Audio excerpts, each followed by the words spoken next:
কংগ্ৰেছৰ পৰা বিজেপিলৈ যেতিয়া দৰ্জনে নেতা আহে তেতিয়া আপোনালোকে এইটো আলোচনা নকৰে। গতিকে আলোচনাটো সমান হ'ব লাগিব নে নাই? আজিতো কংগ্ৰেছ দলত এক প্ৰকাৰ কোনো মানুহেই নাছিলে, চবেই বিজেপিত আহিছে।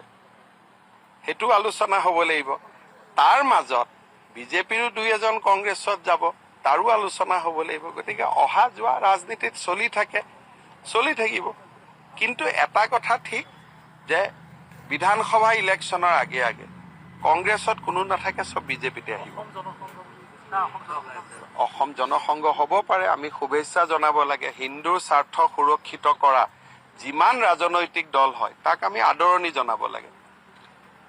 গতিকে অসম জনসংঘ যদি হয় মই শুভেচ্ছা জনাইছোঁ, কাৰণ যদি হিন্দুৰ স্বাৰ্থ, অসমীয়া খিলঞ্জীয়া লোকৰ স্বাৰ্থ সুৰক্ষিত কৰিব পৰা যিমান ৰাজনৈতিক দল সংগঠন হয় সিমানেই জাতিটোৰ বাবে ভাল খবৰ। গতিকে তাক আমি আদৰণি জনাব লাগে। চাওক, কংগ্ৰেছৰ পৰা বিজেপিলৈ যেতিয়া দৰ্জনে নেতা আহে তেতিয়া আপোনালোকে এইটো আলোচনা নকৰে। গতিকে আলোচনাটো সমান হ'ব লাগিব নে নাই? আজিতো কংগ্ৰেছ দলত এক প্ৰকাৰ কোনো মানুহেই নাছিলে, চবেই বিজেপিত আহিছে। সেইটো আলোচনা হ'ব লাগিব। তাৰ মাজত বিজেপিৰো দুই এজন কংগ্ৰেছত যাব, তাৰো আলোচনা হ'ব লাগিব। গতিকে অহা যোৱা ৰাজনীতিত চলি থাকিব। কিন্তু এটা কথা ঠিক যে বিধানসভা ইলেকশ্যনৰ আগে কংগ্ৰেছত কোনো নাথাকে, চব বিজেপিতে আহিব। অসম জনসংঘ হ'ব পাৰে, আমি শুভেচ্ছা জনাব লাগে। হিন্দুৰ স্বাৰ্থ সুৰক্ষিত কৰা যিমান ৰাজনৈতিক দল হয় তাক আমি আদৰণি জনাব লাগে।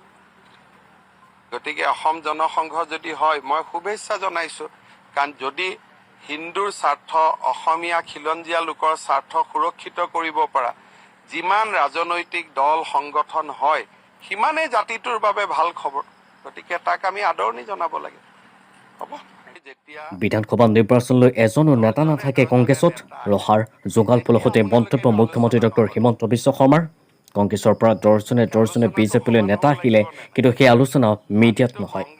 বিজেপিৰ পৰাও দুই এজন যাব পাৰে কংগ্ৰেছলৈ, তাকে লৈ কিয় ইমান হুলস্থুল বুলি প্ৰশ্ন মুখ্যমন্ত্ৰী ডক্টৰ হিমন্ত বিশ্ব শৰ্মাৰ।